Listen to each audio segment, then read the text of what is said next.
feminine desire comes from an entirely different place in our body, and it really does come from our like womb, you know. I'm telling you, it comes from deep within our, it doesn't necessarily come from the heart, it comes from our womb. It's like birthing, because we're birthing a desire. If you want to meditate just a little bit and really get this and see and connect yourself to see how can you create a desire, because I'm doing this myself. I mean, like really wanting to connect. My goal right now is to really, really connect with my most authentic desires. And my most authentic desires are to, for me personally, is to always become the most fulfilled, most fully manifested version of me, my potential. I want to manifest my full potential. And so that's my desire. But how do I feed my desire? And what is it that, you know, what is it that would, because that's not the same kind of desire that Napoleon Hill's talking about. And I've been teaching this for so long that I can tell you that there's two ways to look at desire. And so we're talking about a goal. Napoleon Hill talked very specifically about a single goal, and you know, having one specific thing on your list, you know, like one specific thing. And after teaching this, and other people who are teaching people to manifest as well, they'll tell you the same thing. You can do it with the goal. So there's some people that are wired to goal achieve. So if you're born and you're a goal achiever, like there's a goal, you go get it, there's a goal, you go get it, there's a goal, you go get it, those people are always going to be successful setting a goal and going to get it. Then there's like the whole realm of other people, because really that's like 1% of the population who's wired that way, right? And it could be men, it could be women. There's no gender bias on those people who set goals and go get it. And you know what they're doing? This is like the top 1%. So that, and you know, this is what they are doing, is they're proliferating a lie that says it has to be hard work, because they're really working their asses off, excuse my language, to get done what they you know, what they want to get done. That 1% can do that way. Then there's the rest of the world, the rest of us. You know, I tend to get things done, but I still can, you know, put myself in the other category. I'm not always the person who can put the goal out and get it done and do it. Sometimes it takes too much of a force, and that doesn't feel really authentic and really good.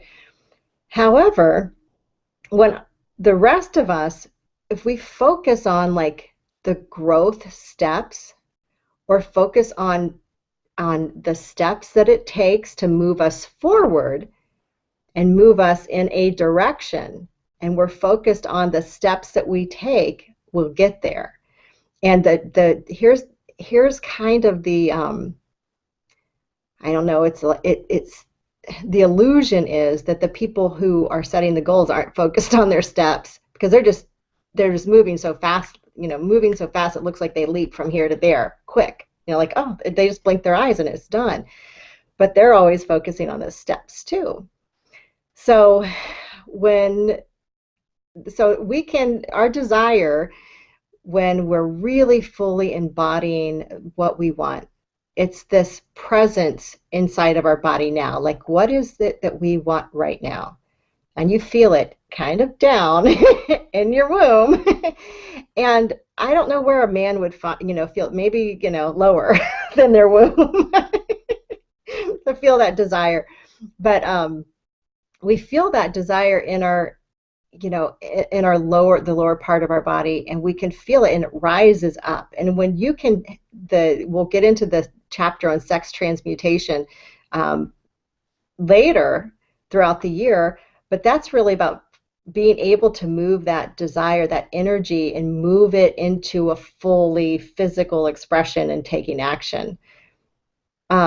Sometimes things get stuck, and they get stuck on, the desire gets stuck on, it's those doubts, those worries, those fears. And when we're consciously aware that they could be there, they could not, and yet maybe we decide that we're going to move forward anyways. Respect the doubts and say, thank you for showing up, and I'm just going to move forward.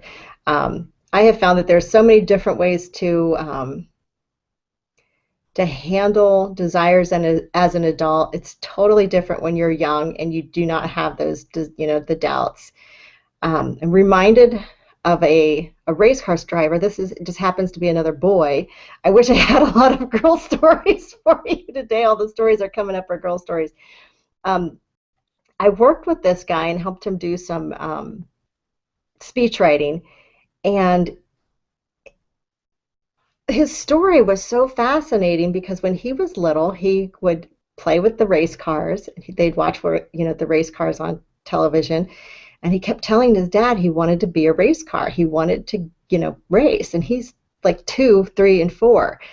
And his dad kept saying no. So from the time he was 4 and really able to verbalize his desire to get behind the wheel of a car and and be a race car driver, he had one of those, the electric cars, and he wore the wheels out of it.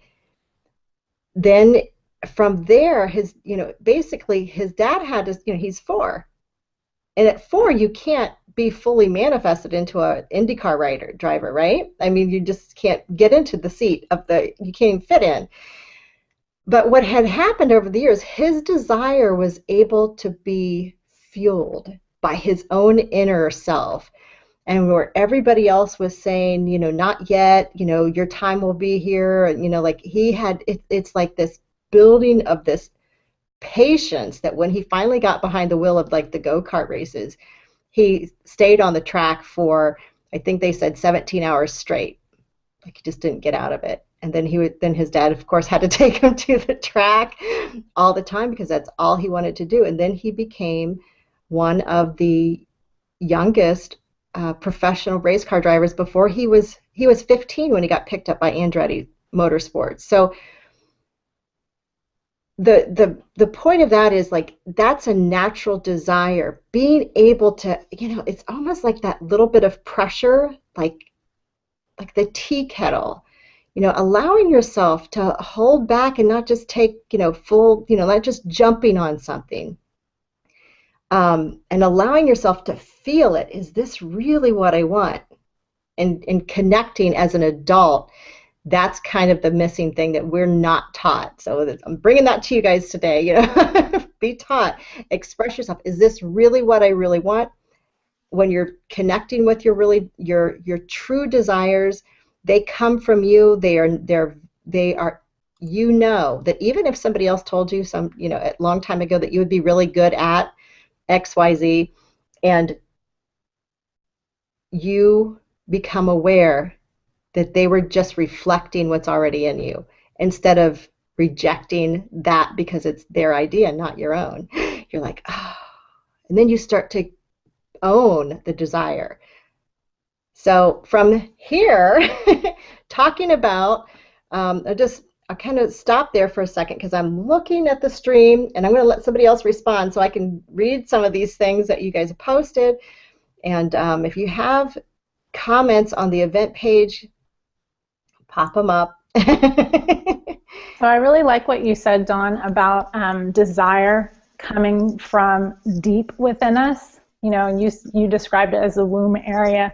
I find that's really important to remember because there's a difference between an idea and a desire, right? And an idea and a want. And the wants tend to come more from my head, but a desire it comes from very deep, and true desires come when I am feeling most grounded and connected, which for me is a deep-seated feeling. Yeah. So I really appreciate how you just brought that up and shared that. Hi, this is Elaine. In our little chat box, we were having a little bit more conversation about Robin talking about Michelangelo, letting the form of David emerge from the stone. And so then I was typing in how I've really committed to letting the book that I've been feeling is kind of in me, ready to emerge. And Robin wrote back and said, it's time for your words to land on the page, Elaine. And my reflection was, so much of me is mental. And while I do feel I get a lot of inspiration that feels from this higher place of observation, I do have a lot of difficulty with grounding. And so everything that Crystal and you are saying about reconnecting all of this stuff into this deep physical place where it has a chance to emerge from, express, really grounded in there, to then let it come out, through the room, through the fingers, Yeah. having everything integrated was helpful for me. And I know in alignment with this new commitment I have to letting my book be birthed, I need to establish better routines. I need to commit to routines, and I need my close buddies to help me. I want to invite accountability nudgers to say, are you doing that? Because it's very hard for me to establish routines. So I'm appreciating all this talk about grounding. Yeah, good. We weren't even talking about it, but that's the consciousness that was behind the words. I just love that. I love that you picked up on that. And well, of course, you're talking about grounding on the sidebar, but two things that were coming to me as you were saying that, and they just totally slipped my brain. But I did want to mention today a piece about what I believe that desires come from. So this is kind of important. So if you're when you understand this, it makes things a lot easier. When you have a real authentic desire, it really is, for me, that understanding is it is a desire that doesn't, it's not mine, it's not my own desire, it comes from the divine. So it is an infinite desire. It is planted in me as a divine seed to help me fully manifest. So inside of me, I believe that there is a divine seed, and I believe that there's one inside of every single person.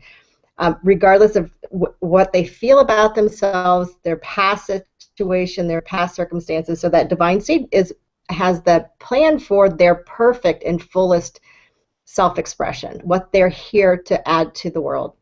And it's that divine seed is sort of like, if you can imagine God being the big oak tree, and the acorn being the seed that's planted, like you've got this acorn of divinity inside of you. The desires are there, like the little desires when we get them, not those big, not the ones that we're talking about necessarily, all of them that come from that womb. But if you can get one that's not there's the burning desire, then there's the carrot on the stick desire. The carrot on the stick desire is the desires that get you moving. And these are the desires that you really have to pay attention to, because these are those inspired desires. Like you might wake up one morning and you might say, I really have a desire to go for a walk. And I really don't want to go for a walk in my neighborhood. I really want to go for a walk, in somebody else's neighborhood. And then you go and you take a walk, and then you run into the perfect person, like that perfect connection. So that desire is there to move you kind of out of your comfort zone and move you into the space where the synchronicities can match up to where you're in the right space, you're in the right conversation, you're listening to the right hangout. So just the perfect amount of divinity sparks can happen, where you are either activating awareness in somebody else is activating a new awareness, or you making connections, but usually it's about other people. And we talked about this a lot, Robin and I recently, is about how we tend to, creative people and people who live up here in our head tend to want to be by ourselves because it's a creative space. But in order for those desires to move through us and get into the world, we need other people to reflect back to us either our doubts so we can hear them.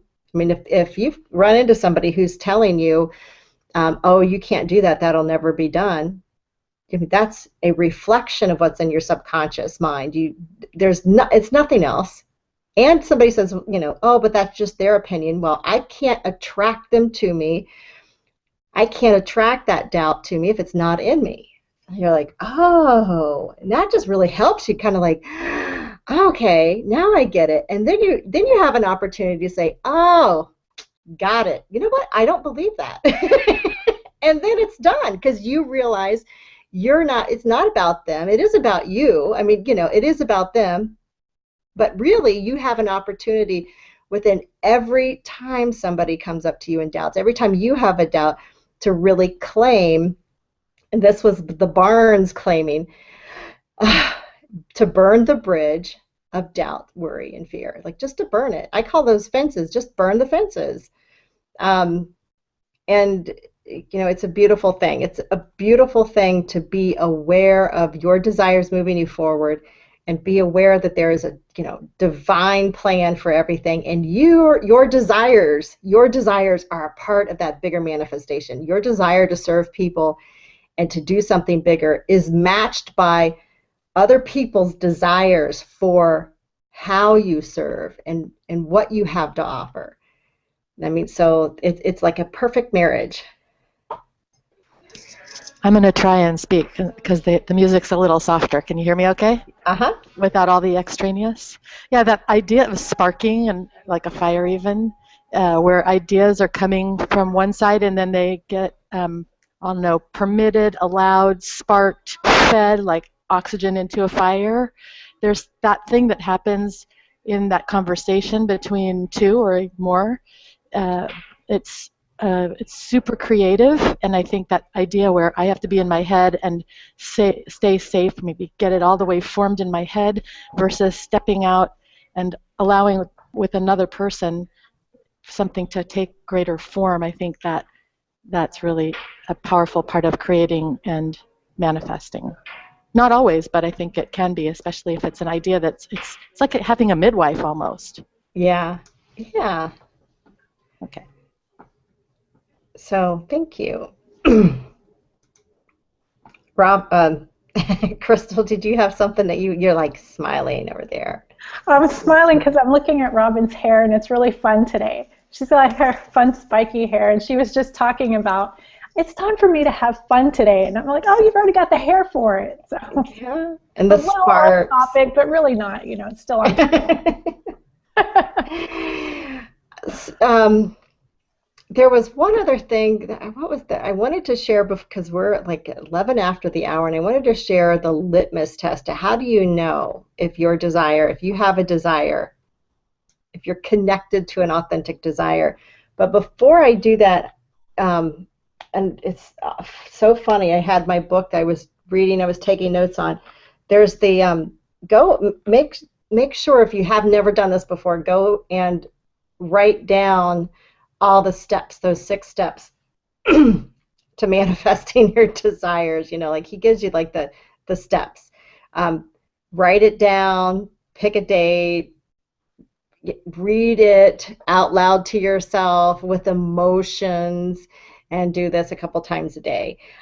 Do that, practice that process, and pick a desire. Pick a desire that you can believe in, but that is just beyond your comfort zone. Okay? Because when you're starting this, I mean, it doesn't matter where you are. If your income is $50,000 a year and you are desiring to increase your income to $1 million a year, right? If that's your goal, $1 million a year becomes so untangible because it's still in that spiritual space, because it's not close enough to you, it's not believable enough to you that where you can actually feel it in your body. You can't embody that $1 million. You can, but you just don't have practice. So here's a really great tool and an idea to help you move to the $1 million a year without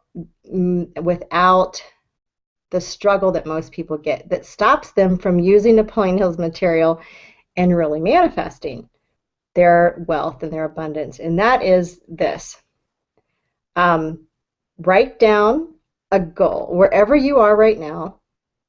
And if you can say double your income, so go from $50,000 to $100,000 a year, and that might still feel very out there. But if you take that and then break it up into 12 months, so the $100,000 a year divided by 12 months is, I don't have the capacity to multiply or divide this morning. 12, like 83, is that right? Something. Math on Hangout, yeah, don't even try. So it's some amount of, thousands of dollars a month. Yeah, that's what I thought, $8,333 a month. So then can you do that? Can that be your goal? Like, is to just, instead of making the $100,000 a year, the goal, you make the goal $8,333. I told you, Crystal, I might have a hard time talking this morning. But make that your goal. And then if you're feeling like that's still too much and too soon, like say like you set a goal to make $8,333 next month, set that goal to be, okay, within 3 months, I want to have one $8,333 month. And then from there, then you're like, oh, I did it. And okay, then you increase that to, okay, I want this to be my floor. Got it? So it's now your floor instead of the goal. And when you achieve the goal, this is so important. If you can get this, you will be like money in the bank all the time. The moment you get the goal, it has to become your floor, not the ceiling. You move it, it's like the stepping stone, the stair step for you to get to the next place. So it's not about the, manifesting the $1 million a year. It's really about learning to vibrationally align yourself with the next step, the next doable step that you feel is possible. And I'm taking a break. So how do you like that? That's really perfect. In fact, I'm quoting you on the event page right now. The moment you get your goal, it becomes your floor, not your ceiling. Make it your stepping stone. Yeah. I love that, and it's fantastic. And I'm also just going to share that Mia Voss jumped in on our page. Love her. I really love her. And yeah, this is in response to what Robin was saying earlier about your conversation between two or more people sparking greater energy and greater form. And she says that she loves this, first of all, Dawn, and she's going to have to rewatch it to really soak it all in. But she says that idea of having two or more people spark more energy and fun, she said that really she feels like that happens with her Plusser friends every day. And I totally agree. That's one of the reasons I love being in Hangouts like this. And then there are so many people on this platform who we have so much in common with. And it's really cool because even if someone is like doing Google Plus and social media as their primary business, and it's not really my primary business, we still have this enthusiasm in common that can like help us both propel to higher levels just by, what I call voting each other's victory, but like being each other's cheerleader. Yeah. Really. Yeah. Thanks, Mia. No, I love it too. I look at you guys. I didn't know you before. I had, one person I knew before. I've been trying to pipe my people into Google Plus, but it seems like the people that are here are just so, you're right. It's so rich. The conversation's rich, and we're masterminding all the time. I mean, in mastermind, we'll talk about again in another chapter, but we're constantly masterminding on these Hangouts. We're raising our awareness. We are lifting each other higher, and we're changing ourselves every single day. I mean, we are adding to our own vibrational field every single time you share your truth. When you share your truth with somebody else, when you share what works for you or what you know or what you've observed, and I'm sharing with you a lot of knowledge and observation and the struggles that I've had, and how do I make this work, and how have I helped my clients make Think and Grow Rich work for them. And when I'm sharing this in an authentic place, we're transforming our vibrations. We're making the vibration, our new vibration, the floor. So it's the same thing about we're making the new goal the floor. We are sealing our levels of awareness and expanding ourselves every day. I love Hangouts. I love Google Plus. Robin and I had a great conversation last night that was just very activating for both of us, activating higher awarenesses. And yeah. So, no, we did not record it. It was not a recordable conversation. I'm just kidding. I was making reference to the times that there's been a few times where you've said, "Oh my gosh, we so should have recorded that conversation." So yeah, we decided not to, but that's one of my goals, is to try to record as much if possible that comes out of my mouth, because sometimes spirit flows through you, and you just are like, what did I just say? That was awesome. You got to go back and write it down. That was really good.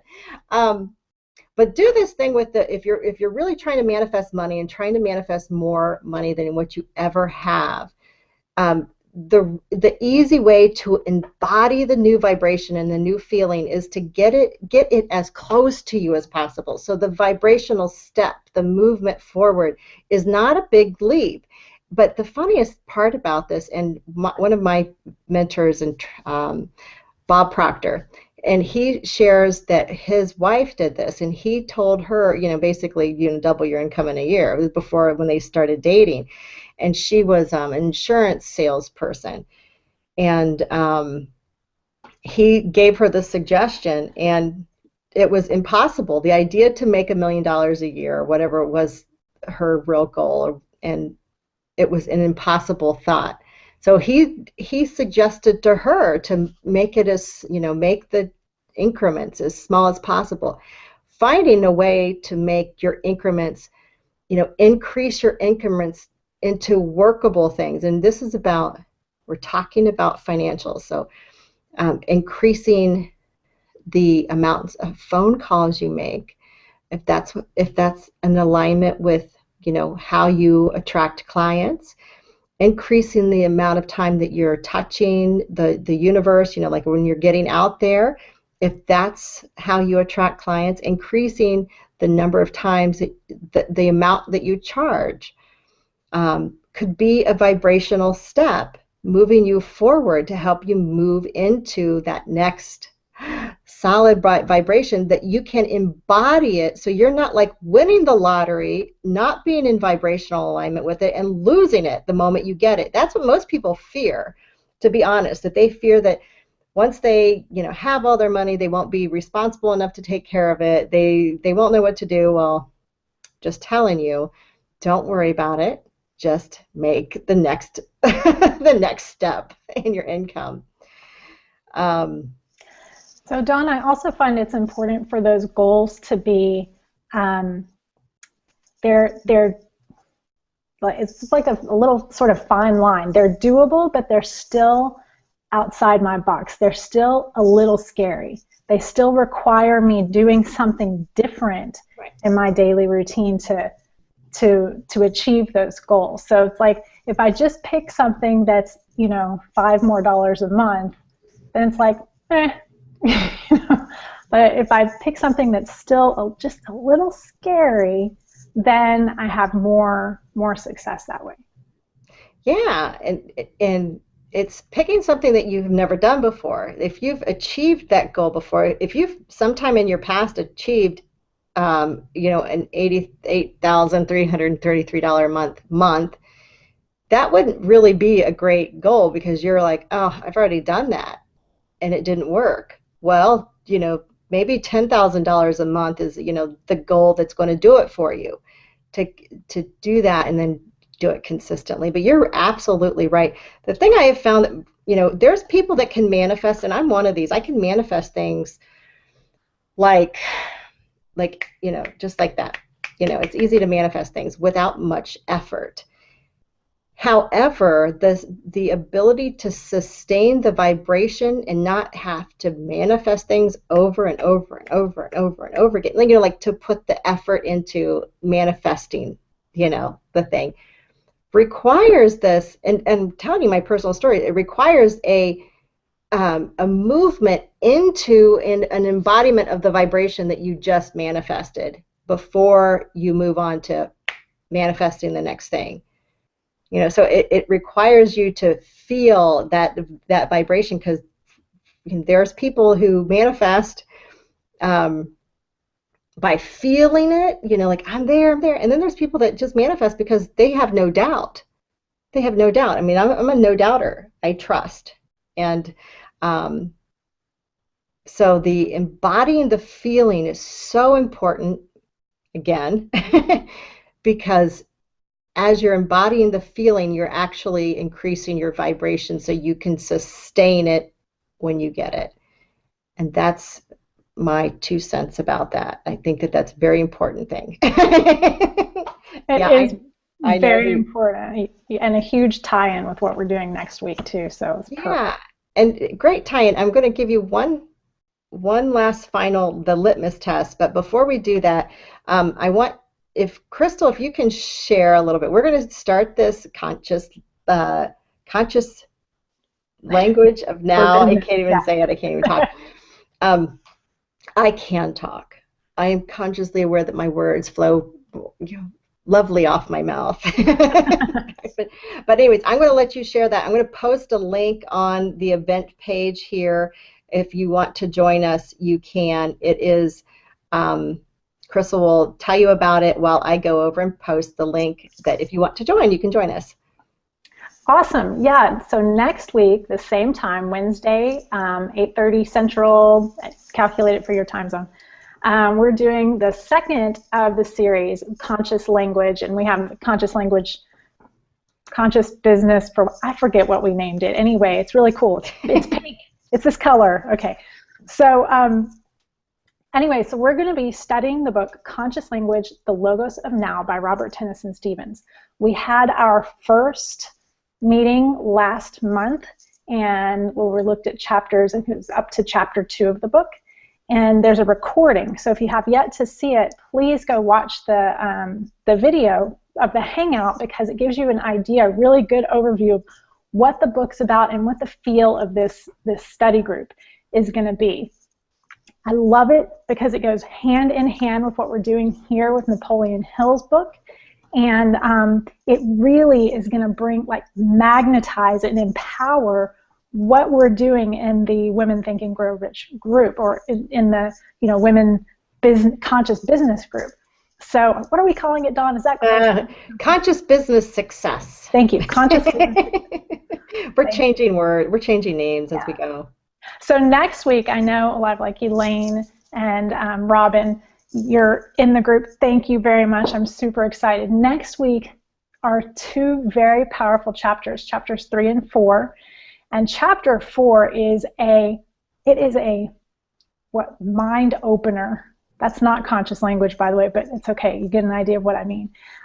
It goes through all kinds of different patterns and tendencies we have, and talks about what some of the potential upgrades for them are.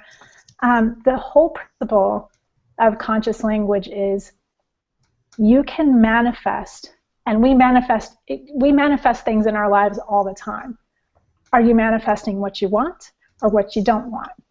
And if you're manifesting what you don't want, it's because your attention is on what you don't want, just like we've been talking about today. So this gives us tools, techniques, strategies to be conscious of what we're manifesting and to manifest consciously. And I love Robin just posted the Conscious Language book is the bomb. Thanks, Robin. It is. It's fun. It's one of my favorite books. And I've been in this line of study for since 2007 or 8.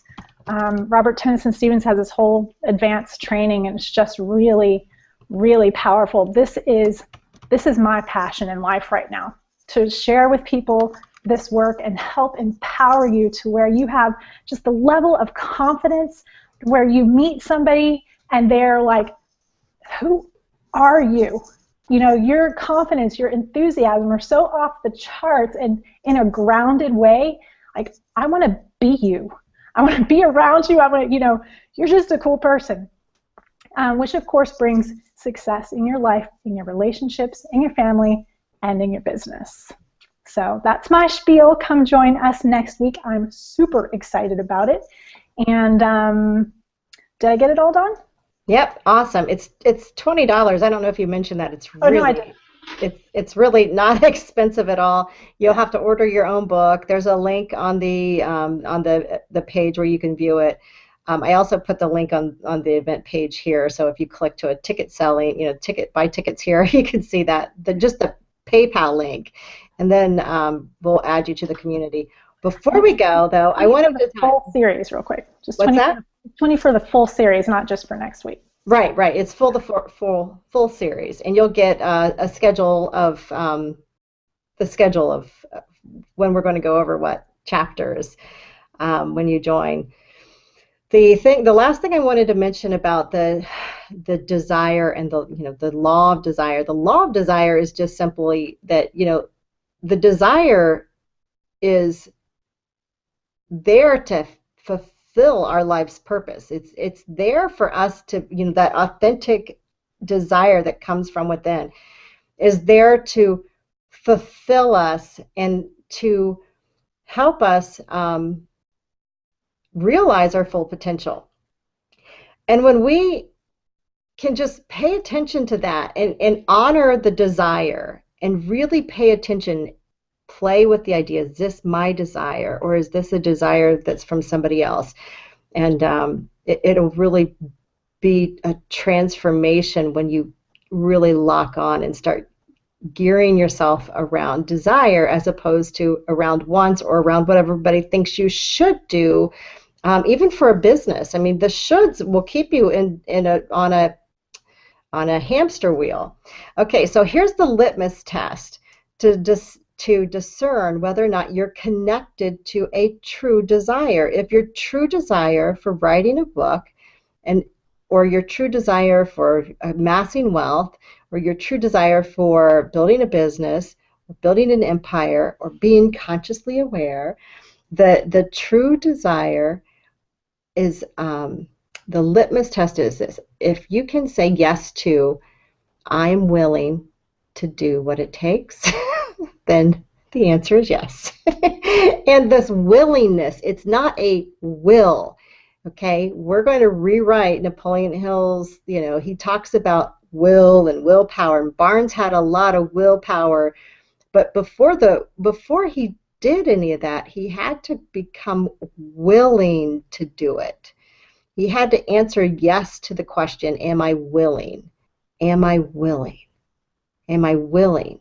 So willpower, we'll talk about it again too, is the combination of focus, a single focus, and your willingness to move in that direction.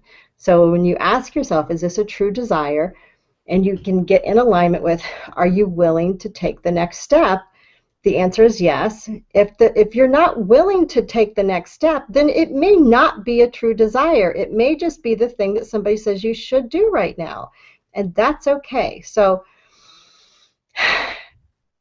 and there are so many people that will tell you that you have to overcome the doubts and the worries and the fears before you, but if you're not aligned and completely understanding that your goal is yours, and when you are completely in alignment with your true desires, that the answer to the question, and am I willing? Am I willing to take this next step? The answer to that question, when it's yes, will not come with doubts. It doesn't care about the doubts. The doubts will still be there. You might not have to clear them at all because you're aware of them, but they won't matter anymore. I hope that makes sense to you, and I hope that you found like new awareness about desire and new awareness on how you can really use this chapter in so many different ways in your life to help nurture your community, to help nurture your children, to help yourself align and determine what is your true desire, and to really make it easy. Making it easy is about, am I willing? Am I willing to take the next step? So, see you next time. Everybody's muted. I get the silent treatment. I totally need the crickets thing going on. Sorry, I don't want to give you the crickets thing. See, you guys are so fun. See you next month. Thanks, Dawn. It was awesome today. And next week. It was awesome. Thank you. Bye.